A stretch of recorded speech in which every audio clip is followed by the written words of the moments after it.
tonight on CBC Vancouver News. We find it is meant to create fear among public or amongst the Chinese population. Recognize this suspect? The COVID-19 connection to another anti-Asian hate crime. Also. And they're asking him for the phone number of my husband. They're asking for a postal code. Welcome home.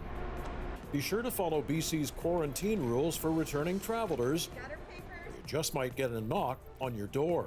And one of his expressions was, "It's perfect, but it will have to do." remembering Vancouver's master costume maker, taken by COVID-19. This is CBC Vancouver News.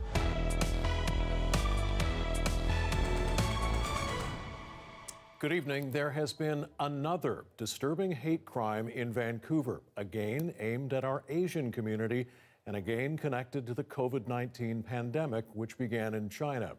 As Leanne Young reports tonight, police are looking for someone who wrote racist graffiti at Vancouver's Chinese Cultural Center. First, we found blue lettering written across these 4-panel windows. It was a disturbing discovery for staff at the Vancouver Chinese Cultural Center.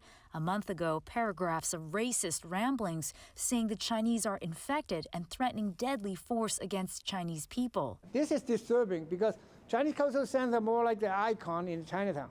They put it here for a purpose, put fear in people's heart, in people's mind. My heart does go out to the community. This is awful, and this is a despicable incident. Vancouver police are now looking for a suspect, releasing these photos. He was wearing black jacket, black pants, and gray running shoes. He was also wearing a black baseball cap that had writing on the front of the cap. And he was wearing a black and white bandana that was covering his nose and mouth. What's alarming for police are the rising number of these incidents. So far this year, there have been 20 anti-Asian hate crimes reported. In all of 2019, there were 12. And that is raising fears. Cases like this one, where a 92-year-old man was dragged out of a 7-Eleven while being hurled Asian slurs and COVID-19 comments. It's been more than a month. Police say they've identified the suspect, but still no arrest or charges. Everything we do is calculated, and we are continuing to investigate that incident, and once charges are laid, we will let you know. This Vancouver MP says senior Asian constituents have told her they're now scared to go out. It's scary for people. Even for myself, I've had on social media people calling this, the Quan virus. What is the message there? She says it's unfair for those of Asian descent to be blamed for the pandemic. We have to call out racism. We have to stand united and together and to say that this is not acceptable. Kwok is now dealing with the remnants of the ugly messages, but behind gated doors and the watchful eye of a surveillance trailer, hoping the hate will stop. Leanne Young, CBC News, Vancouver. 16,000 in less than 1 hour. That is how many people applied just this morning when BC launched a new COVID-19 emergency benefit program for workers. They'll receive a one-time tax-free payment of $1,000. But as Tina Lovegreen reports, many people needing the cash won't be getting it. Before COVID-19, plenty of laughs were had in the basement of this cafe. I guess there are probiotics in here that I should take. Comedy shows put on by Susie Rossum. Such a small room, and we didn't want to, infect anybody and have any risks and stuff like that. So yeah, we had to shut down, and we've been out of operation since March 15th. Which means she's been out of work since then too. All of my income has been cut off now. I have nothing coming in at all except for the government supports that they've offered us. Luckily, she was able to apply for the $2,000 a month federal benefit.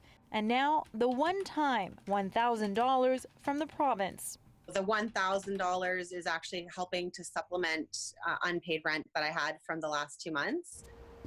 The benefit is part of the province's $5 billion economic action plan in response to the pandemic. As of 9 o'clock this morning, we had approximately 16,389 applications already received in the first 45 minutes. Applications can be made online now or via phone starting Monday, but not everyone is eligible. To qualify, you need to have met and been approved for the Federal Canada Emergency Response Benefit of $2,000 a month. And those receiving provincial income or disability assistance don't qualify at all. The group that I'm most worried about, low-income seniors, they are currently not really getting any targeted benefit from anyone. I recognize that this is difficult for everyone, and we're going to have to continue to look at where there are people who are falling through the cracks and make sure we're doing everything we can to support them. While this money is intended for those who've lost their income due to COVID-19, if the crisis drags on, more financial help might be needed to get people through. Tina Lovegreen, CBC News, Vancouver. No daily briefing today from Provincial Health Officer Dr. Bonnie Henry and Health Minister Adrian Dix, but the government is releasing new numbers on COVID-19 in our province. There was one new death reported today, bringing our total to 112. 33 new cases were announced, with the number of total confirmed cases now standing at 2,145. But nearly two-thirds of those cases have fully recovered, and the number of hospitalizations continue to drop. There are now 79 people in hospital, 24 in intensive care.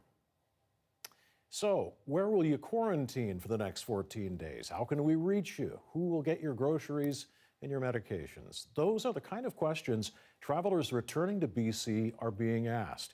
And as Tanya Fletcher found out, the province is taking COVID-19 quarantine enforcement very seriously. He's there. He's somewhere in there. Just have to wait. Deanna McDonald is anxiously awaiting the arrival of her son. They're asking him for the phone number of my husband. They're asking for a postal code.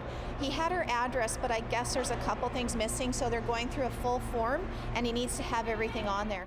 This is the detailed quarantine form all travelers now have to fill out. Specific questions about where they'll be staying and how they plan to get there.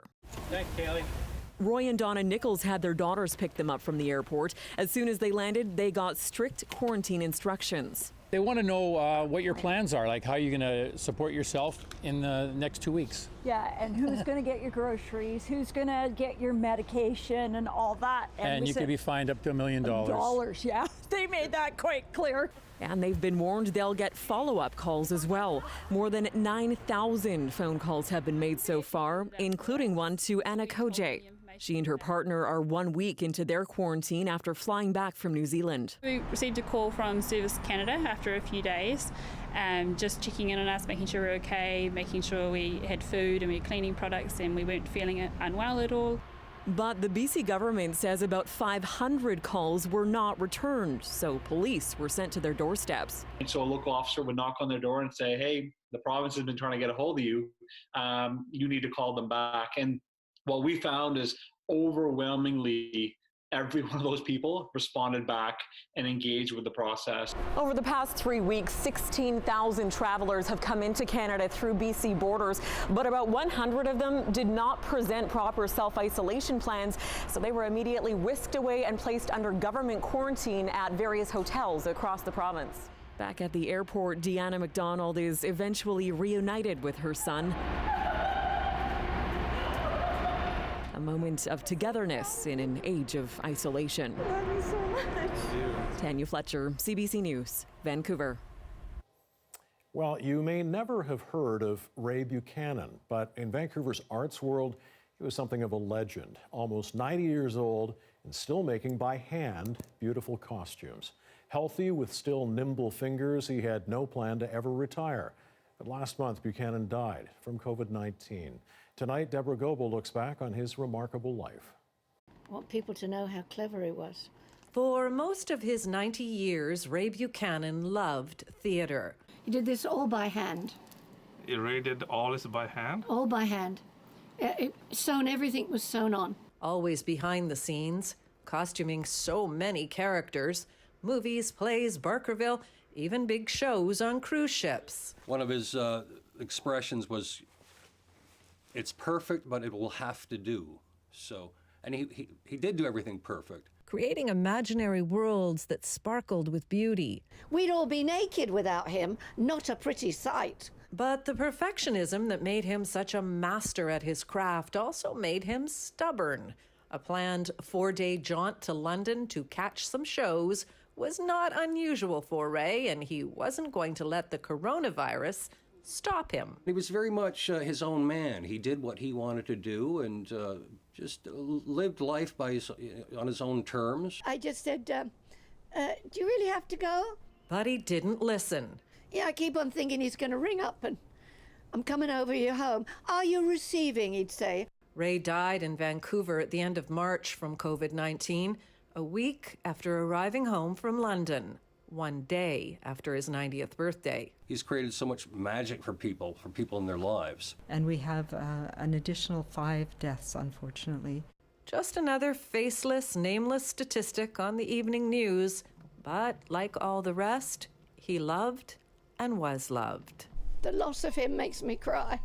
What am I going to do without him, you know? I mean, he used to fix everything. Ray is very dear to a lot of people, and he will certainly be remembered. He's not someone who will go unforgotten. There is an ugliness to this virus, as Ray Buchanan lay dying. His best friend of 53 years could not visit him, so a kind nurse put her on speakerphone. I didn't want to say goodbye. So I just said, you've got Santa suits to make, so get better and come back. It was hard. It really was. Deborah Goebel, CBC News, Vancouver.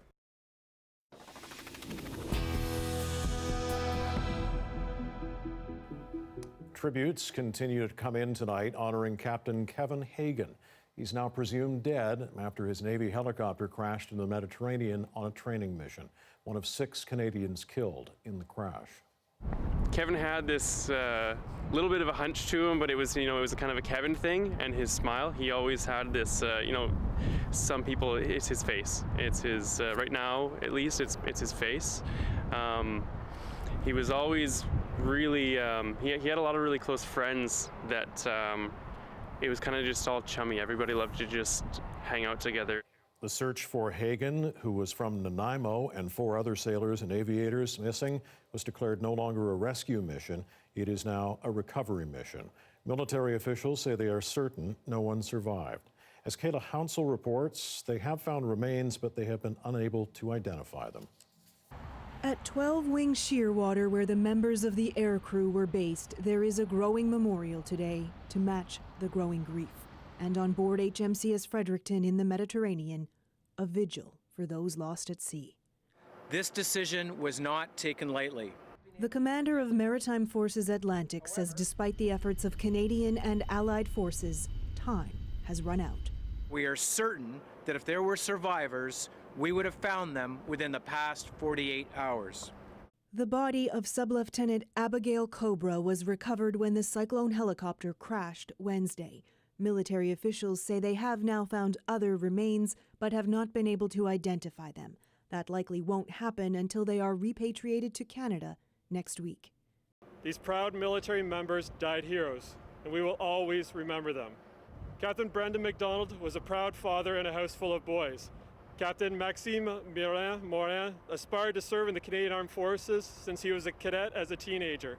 And Master Corporal Matthew Cousins was an outstanding aviator who kept the officers of his crew in line and focused on the mission.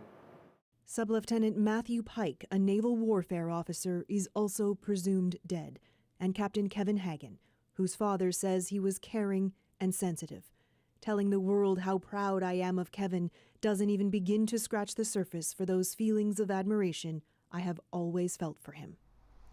HMCS Fredericton is now headed for Italy. The ship will be met by a team of Canadians, chaplains, social workers, and investigators. The cockpit voice recorder and flight data recorder have been found, along with a helicopter door and pieces of the fuselage.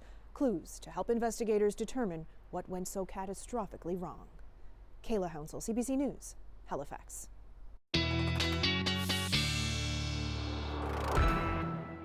All right, let's check in for the first time now with meteorologist Brett Soderholm. The weekend is here, and I sense that you may be returning to your Saturday trend that you had going for quite a stretch there some time ago. I know, I was definitely not doing it by my own personal choice, but I do enjoy continuing to laugh at how this happens. Really, not my choice at all. Really, it is the case that we are dealing with some showers widespread across much of BC throughout this weekend. That's just going to be the reality, but we do still need the rain. We're in quite a bit of a deficit here. But let's take a look, though, to start things off at the current temperatures across the region. One thing for sure that we've noticed today, it was a lot warmer than it has been on any other day this week. Pitt Meadows actually getting up to 19 degrees today. Same thing with Hope. And we're hovering around our seasonal values here in Vancouver, both in North and West Van as well. Now, showers, of course, are going to be making their way here over the next couple of hours, but really, the heaviest rain isn't going to be falling until essentially tomorrow. I alluded to the fact, though, we are in a deficit. We've now transitioned over into April. We got about a quarter of the amount of rain that we normally would last month, and when we look at what we've experienced throughout March as well, we're only at a third of our normal values. So really, even though the timing of this rain may be a little bit inconvenient, it is really going to be benefiting us in the long run. Now, as far as the forecast is concerned, we are expecting those showers overnight, low temperatures about 9 degrees. Saturday for sure is going to be a mostly rainy day, but we are going to be looking at some improving conditions come Sunday. Okay, Brett, see you again in a bit. Thanks. Well, imagine training for years to compete in a single event only to have it delayed. Well, athletes around the world are facing that dilemma as COVID-19 cancels events big and small. So how do they pass the time?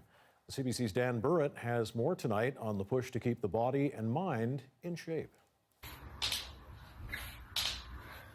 Call it peak pandemic training. Mission's Brent Hayden was planning an Olympic return.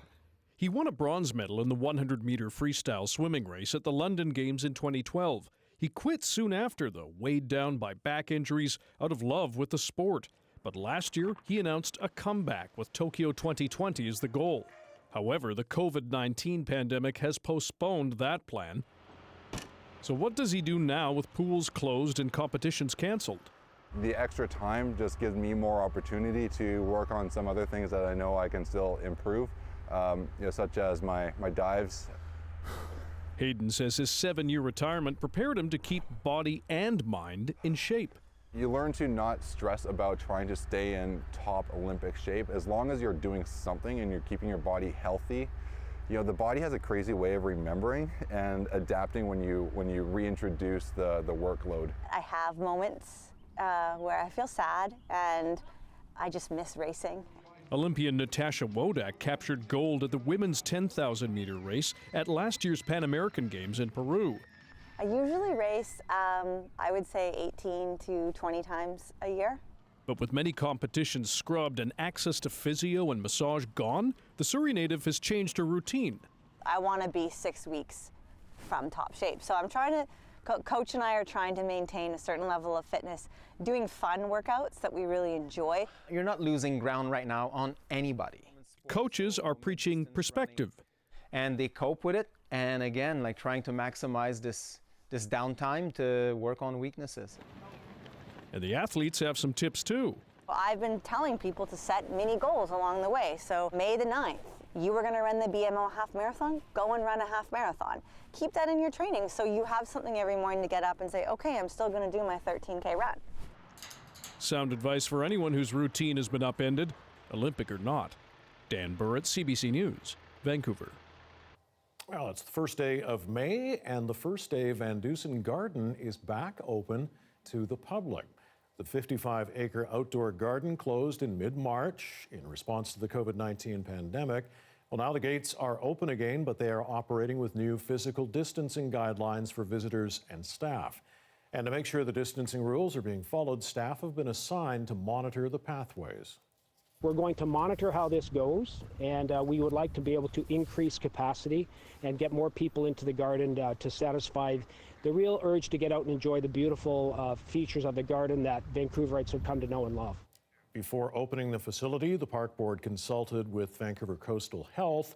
Visitors must book online before coming down to the garden, and spots are going fast. In the first couple of hours, more than 2,000 people had already booked reservations. Well, as Brett said, maybe not the best weekend for gardening, but perhaps you're cultivating some plants indoors and you've got some questions. Well, send us all your gardening questions, indoor or out. Later this hour, we'll be speaking to Master Gardener and CBC regular Brian Minter live on this program. You can email us your questions or call the number on your screen. And if you're watching online, just post your question in the comments section of our live stream. And a reminder, you can watch this newscast live on CBC Gem. The free app is also where you can find other CBC programs. And CBC Vancouver is also on Facebook, YouTube, and Instagram. And you can follow me and Anita on Twitter and Instagram. The Trudeau government is immediately banning 1,500 kinds of military-grade assault weapons. Coming up, how Ottawa plans to keep them out of gun owners' hands.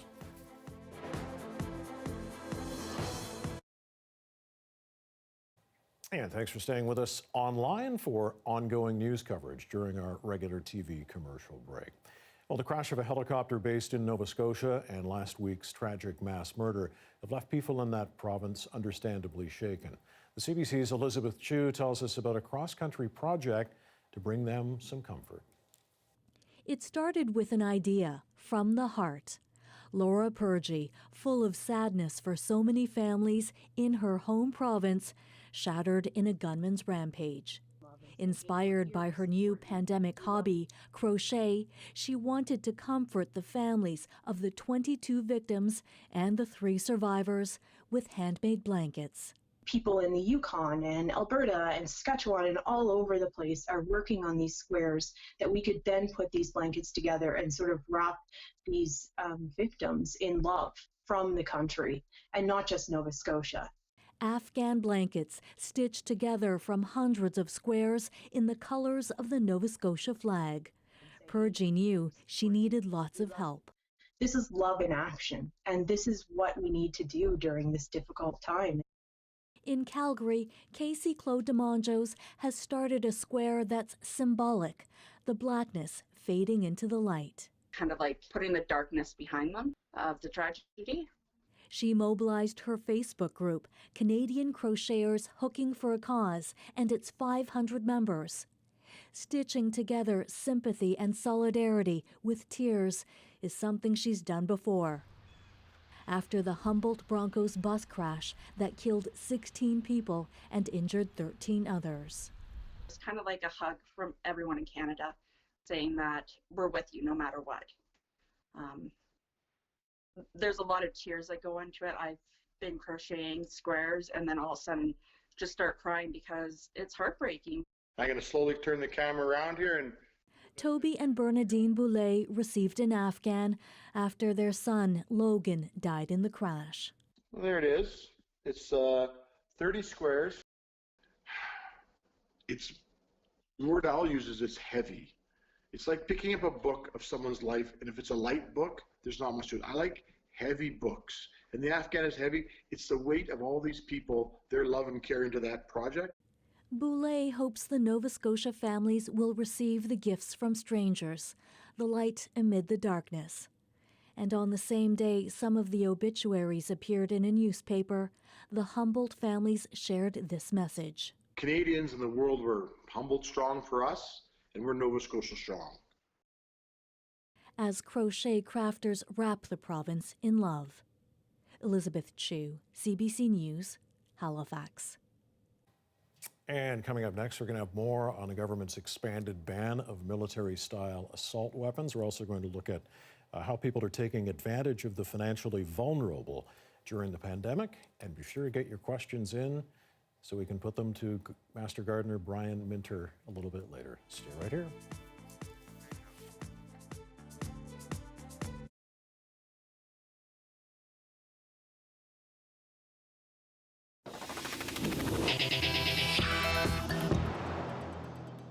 The Trudeau government is taking aim at military-grade assault weapons, including the kinds we've seen used in mass shootings.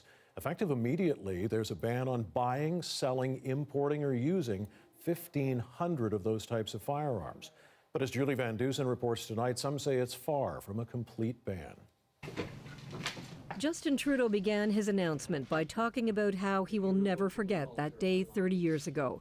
He was 17 years old, living in Montreal, when Marc Lépine gunned down 14 women at l'École Polytechnique. A man with a gun could irrevocably alter our lives for the worse. He listed off some of the terrible mass shootings that followed over the years. Dawson College in 2006, Moncton in 2014, when 3 RCMP officers were shot to death. The shooting at the mosque in Quebec City in January 2017, which killed 6 people. And the mass shooting in Nova Scotia less than 2 weeks ago, where a lone gunman killed 22 people. Trudeau says his government will immediately ban 1,500 military-grade assault weapons, including the gun Marc Lépine used, and the AR-15 used in numerous mass shootings. Trudeau says he knows some hunters may be upset. You don't need an AR-15 to bring down a deer. The ban will mean assault weapons can't be imported, sold, or used in any way. The Conservatives are opposed to the changes. We believe that the focus should be on illegally trafficked firearms and criminal organizations who smuggle in weapons and put them into our community. Owners will have a 2-year amnesty. In that time, they can apply to have their weapon grandfathered. But even if they get to keep it, they won't be able to use it or bequeath it to anyone. Or they could wait for the government's buyback program, which won't be compulsory, and that's what has upset those who have been pushing for the ban. Gun owners will have the choice to bring in their guns for compensation or to keep them. And the gun lobby's already been celebrating and saying, hey, keep your guns. Heidi Rathjen says that the concessions to the gun lobby could mean that tens of thousands of these weapons remain in the hands of their current owners, and that's far from a ban. Julie Van Dusen, CBC News, Ottawa. And as COVID-19 ravages the Canadian economy, leaving many without work, the government's CERB benefit program is meant to ease some of that pain. But as Catherine Cullen explains, some people seem to view it as an opportunity. As the financial pressure from the outbreak builds, millions have received the Canada Emergency Response Benefit, including some who shouldn't have. This is kind of just in its infancy right now. Credit counselor John Coburn says he was recently called to offer advice on one case. The person applied and shouldn't have. They didn't qualify. He says the man's caseworker found out about the benefit application and convinced him to give the money back, avoiding serious consequences. This person was in subsidized housing, was on a provincial disability pension, and all of that would have been affected. And he is not alone. One Canada Revenue Agency worker tells CBC News that every day she sees people receiving the benefit who shouldn't be eligible. She says it's everything from those who seem to have been coerced into applying by family members to some who appear to just want some quick cash. We've hidden her identity and had someone else read her words because she fears punishment for speaking publicly. When I quiz them about it, there's a variety of answers, from laughing in my face to trying to establish that there's some loophole. She also worries people don't understand that they'll have to pay taxes on the money later and could lose access to benefits. It could affect your housing. It could affect your social assistance payments. Checks have even been sent to jails, Radio-Canada reports, but stopped by corrections officers. We knew the risk was there, but it was calculated, and we also knew we had to get the money to Canadians. The employment minister says she was aware this program would be easier to abuse, but she warns the government will be checking up on those who receive it. So we're going to cross-reference payments. We're going to be able to follow up on people if we hear, for example, that someone hasn't been truthful. She says she sympathizes with anyone feeling financially squeezed, but they shouldn't take the risk of being dishonest to get the benefit. Catherine Cullen, CBC News, Ottawa. And a cash crunch is causing stress, even desperation for some of us as we cope with the pandemic. And that can make people vulnerable to fraud. As Magda Gabriel-Selassie found, that includes loan offers that should definitely be avoided. Like other businesses, the COVID pandemic has taken a big bite out of this couple's doggy daycare. We're getting about 3 or 4 dogs a day. That's a 75% cut in revenue.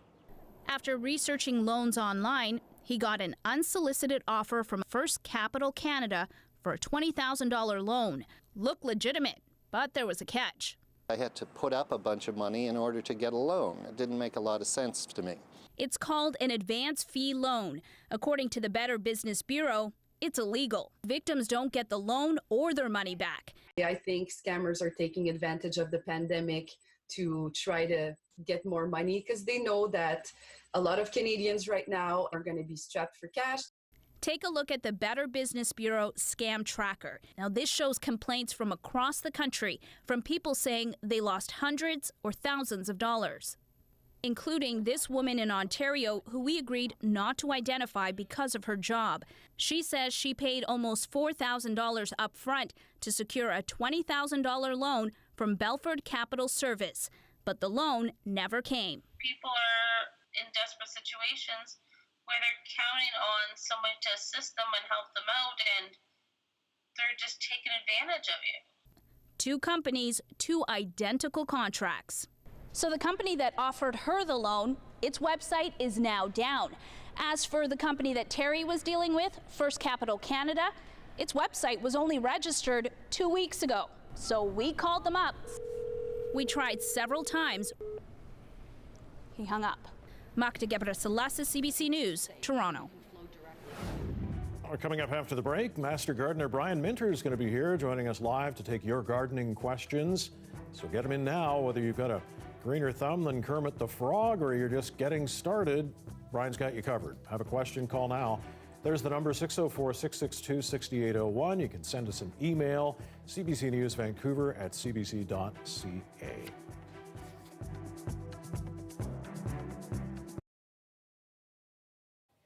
And we are still live online through the second television commercial break with more news coverage for you. Well, ships around the world sounded their own horns at noon today in recognition of seafarers delivering essential medical goods, food, and fuel.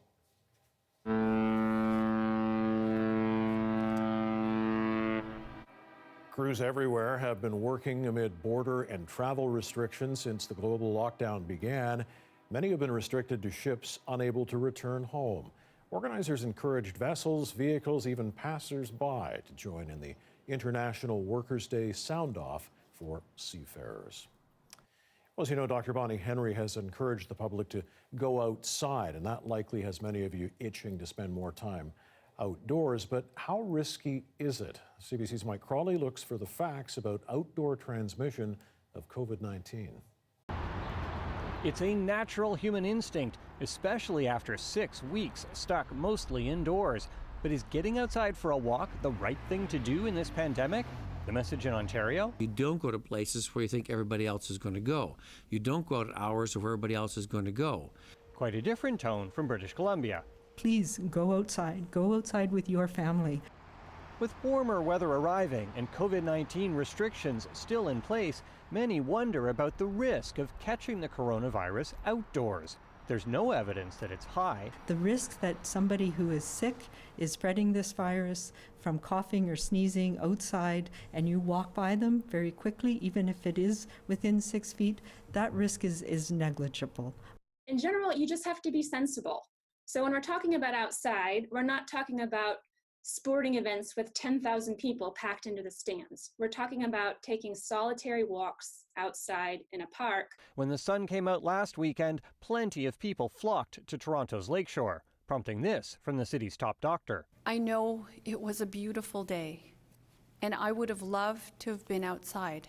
There has been little research into outdoor transmission of COVID-19, but plenty of evidence suggests the virus spreads far more easily indoors. It is more likely for us to transmit when we're having close contact over time with people in an enclosed environment. If you are outside with the wind and potentially the rain and the sunlight and all of the various weather conditions and variables, you are at very low risk of transmission unless you are congregating in a crowd with other people. We know that this disease is spread by the respiratory droplets that come from your nose and mouth when you in fact are sick or have an infection with COVID-19 and you're close enough to somebody that they are actually exposed. Despite that, the overall message from Dr. Eileen Davila remains the same: stay at home. To continue to stay the course, to continue to practice physical distancing, as challenging as it is at this time. Mike Crawley, CBC News, Toronto. And speaking of the outdoors, we are taking your questions about gardening right outdoors and indoors. Email or call the number on your screen or leave a comment online. Back in just a second with Brian Minter.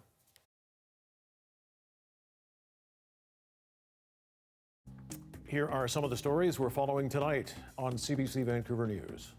The hate speech is very disturbing, and the narrative is something like shoot the Chinese and kill them on the spot. Police are looking for a suspect after another anti-Asian hate crime in Vancouver. The Chinese Cultural Center in Chinatown hit by graffiti. Like other recent incidents, there's a connection to the COVID-19 pandemic. They want to know what your plans are, like how you're going to support yourself in the next 2 weeks. Yeah, and who's going to get your groceries, who's going to get your medication and all that. Supposed to be quarantining but not returning the province's phone calls? Well, expect a knock on your door from police if you are a returning traveler. More than 500 already have had officers show up on their doorstep to make sure they're complying with BC's quarantine orders. Well, it is the cruelest of ironies. At a time when money is tight and people are bored to tears, countless hours of free entertainment in the form of books, movies, and music are collecting dust because libraries across our region are closed. But that doesn't mean they aren't busy. As Jesse Johnston reports tonight, many librarians are signing up new members in record numbers. It sure doesn't look busy, but behind locked doors, staff inside Capilano Library in North Vancouver scramble to keep up with demand for online content. We've seen our ebook use increase by 60% just pretty much overnight, and we're spending a lot of time on the phone with new ebook readers, just helping walk them through the process.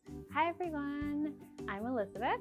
In Vancouver, it's the same story. Libraries are closed. So excited to be here with you again. But people ranging from parents looking for educational videos to keep their kids busy, Don't eat greens. to those who've burned through everything Netflix has to offer, are flocking to the library's online services. The Vancouver Public Library signed up 1,000 new members shortly after it closed last month. We have really strong digital collections going into this, and the increase in use we have seen of those is just staggering. Many a reader will tell you, though, reading on a tablet or your phone just isn't the same as having a good old-fashioned, actual physical book. So, as of this week, the District of North Vancouver has resumed lending them out, with added health and safety precautions, of course.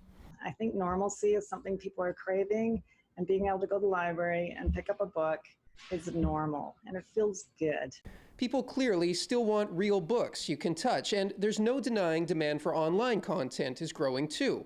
But libraries aren't just for entertainment. Working on my calculus math. Many, like Jacob Stewart, who's homeless, don't have computers.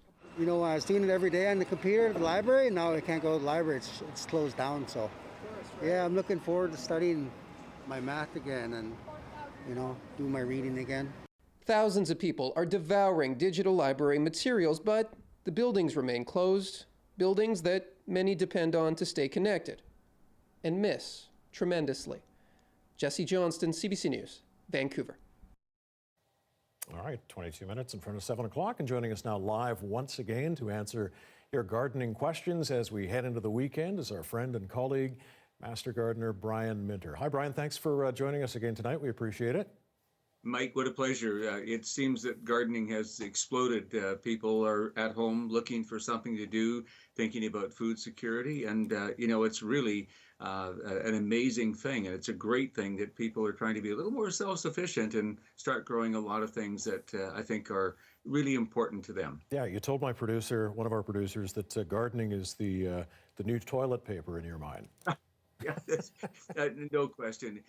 In a sense, there's this bit of panic out there that folks were thinking that really we've lost, you know, we're too late. We're not going to be able to get the plants when in fact that's not true. There are lots of everything available. And the big thing we talked about a couple of weeks ago, Mike, was the fact that, you know, we're very early in the season yet. The long weekend in May is when most of us traditionally do our gardening.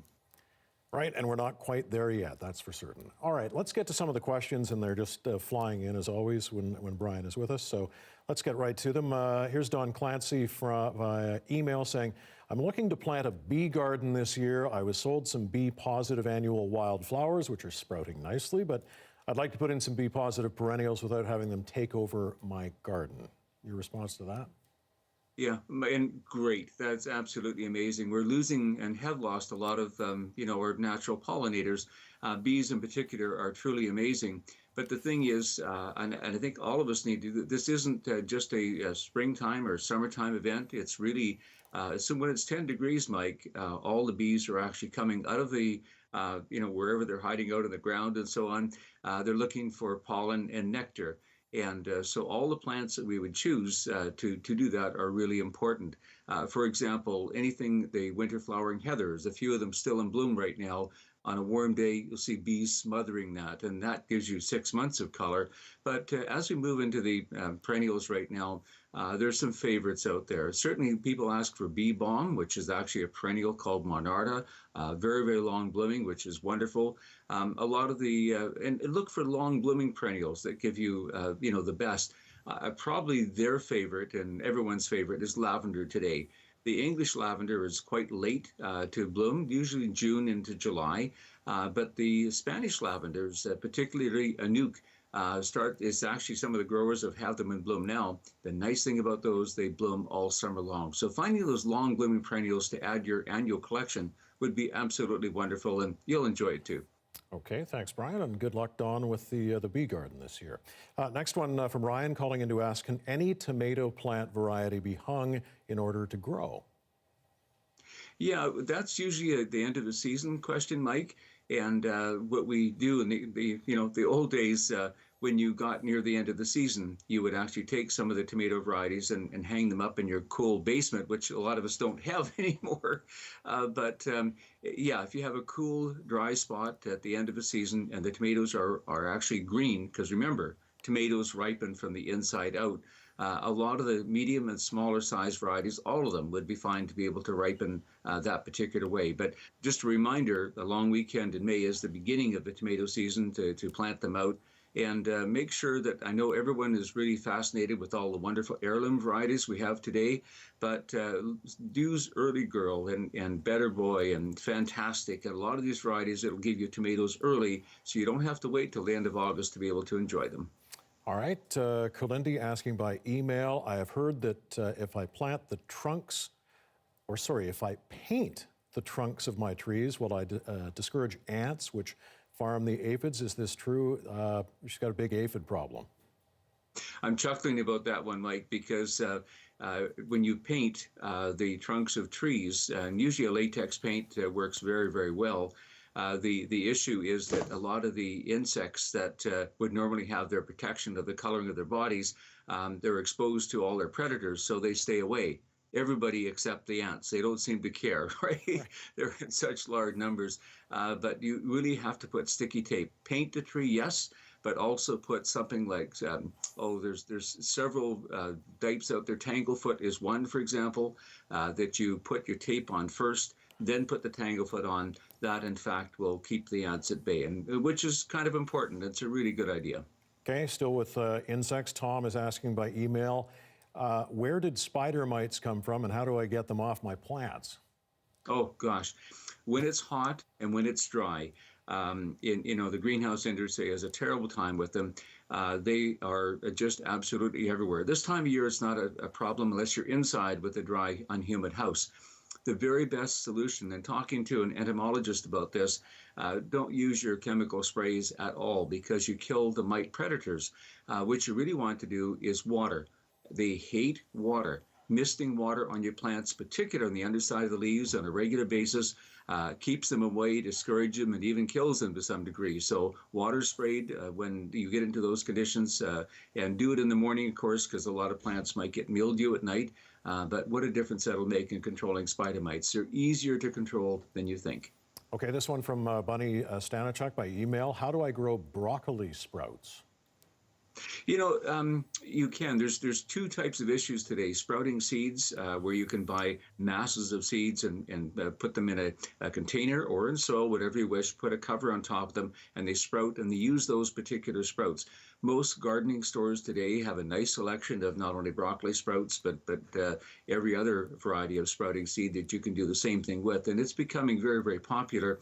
The other thing I would like to say, though, we have new broccoli today in terms of plants. You don't have to wait that long period of time because, you're waiting for the broccoli to get that beautiful cone head on it. There are things called broccolini today. They're young plants that produce lots of side shoots, so you would get very quickly and very easily the broccoli side shoots as well as having your sprouted seeds. You've got lots of options with broccoli and one of the best vegetables ever. Okay, let's get to a few more very quickly. Patricia on the phone asking, I have a very small deck that faces south, gets very hot even at this time of year. I have had no luck growing anything. It's also my only outdoor space. What would you recommend I plant? Patricia's open to anything, she says. Okay.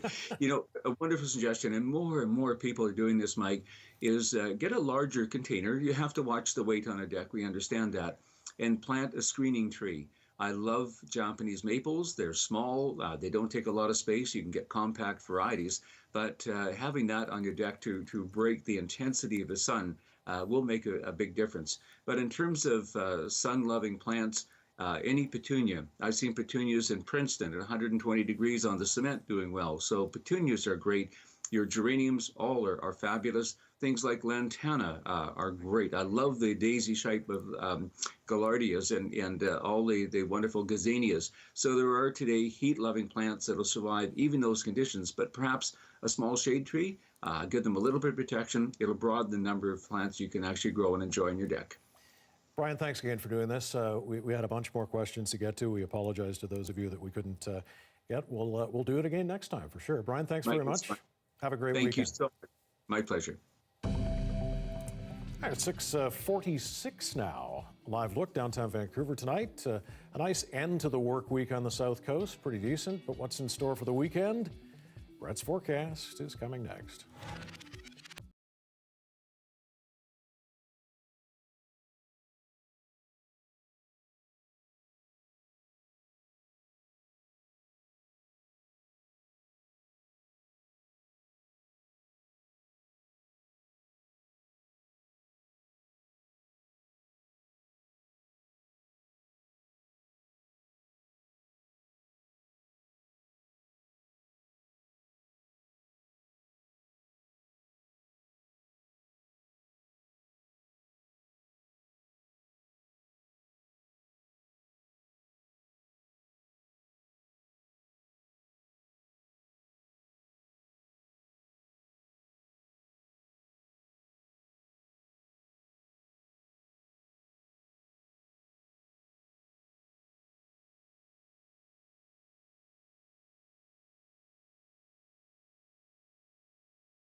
Well, the weekend is here, Brett is here, and the rain is here again. It will be very shortly. Right now, it's situated mostly over portions of Vancouver Island, and it's just going to be a matter of time before it makes its way over here. Now, I really focused on that while I was up here previously, but the one detail I left out that's really crucial to pass along, it's going to be particularly windy tomorrow afternoon and evening as well. So I wanted to start things off by checking out the wind forecast over the next 24 hours.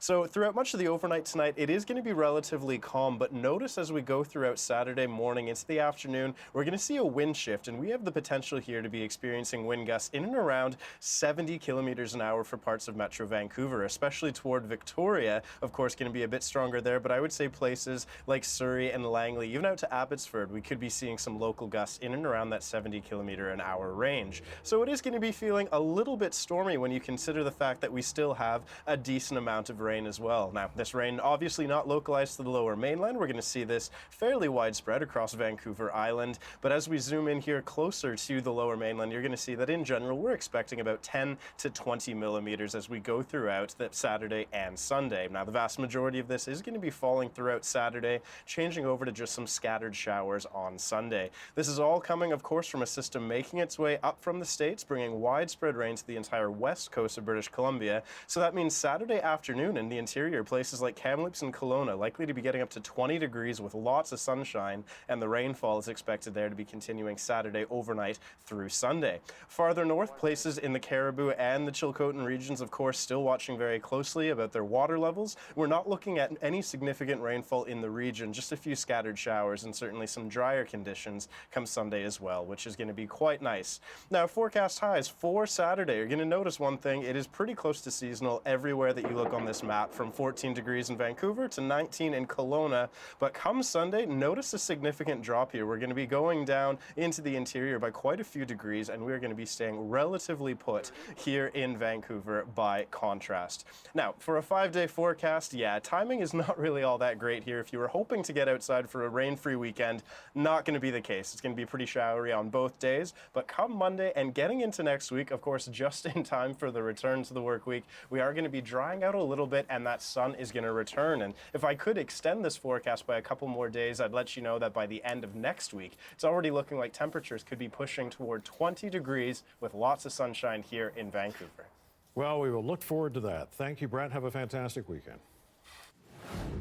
Well, stage 4 cancer wasn't about to stop a Victoria woman who was on a mission.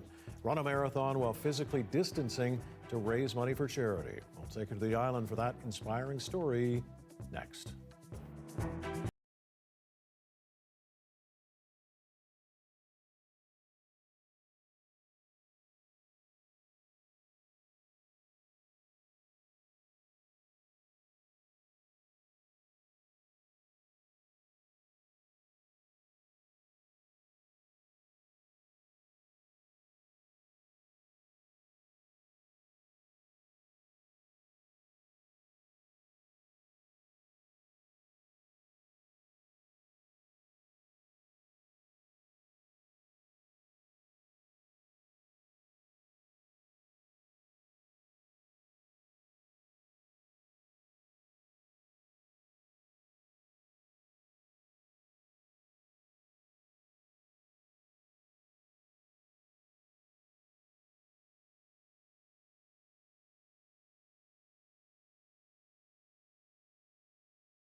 Our lives are rapidly changing. When the news affects you most, we're still here. Stay calm, stay informed. We're all in this together. I'm clapping for all of us. There's so many essential workers. I want them to be seen. Turn on your radio and join us as we bring you a little companionship, community, and connection. Weekday mornings beginning at 5 a.m.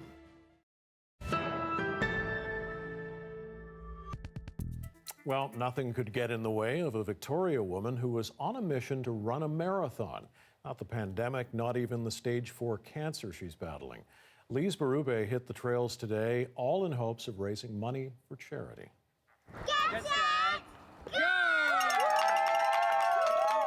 Berube's children sent their mom running today at Beaver Lake. The 37-year-old has cancer in her brain, lungs, and heart. She planned to take part in the Victoria Marathon back in October, but that hope started to diminish when a recent scan showed the cancer had spread. So instead, she and a friend practiced physical distancing and ran the length of a marathon, all while raising money for Vancouver-based charity Kalanish, an organization that supports people living and dying with cancer. Her goal was to raise $4,200, but she's already raised more than $20,000. Well done, Lise. Well, the pandemic means students everywhere will be missing out on their grad ceremonies, but that blow is being softened a little bit for grade 12 students at Kitsilano Secondary School in Vancouver, with a special message from its most famous alumnus. This empathy has got me so much more, so much farther in not only my life, but in my career. Mirroring, empathizing, validating someone else's experience or a point of view is just about the most radical act of ambition that you can ever demonstrate.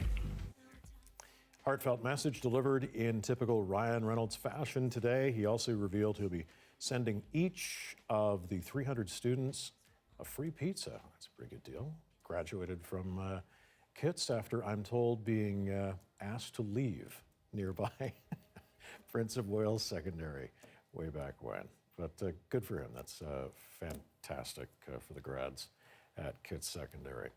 Well, you can always find our news program online, cbc.ca/BC. Our next local news, Dan Burrett's here at 11 o'clock right after the National. We're going to leave you this evening with this morning's view from Vancouver's Canada Place. Have a great and safe weekend. Thanks for watching. Good night.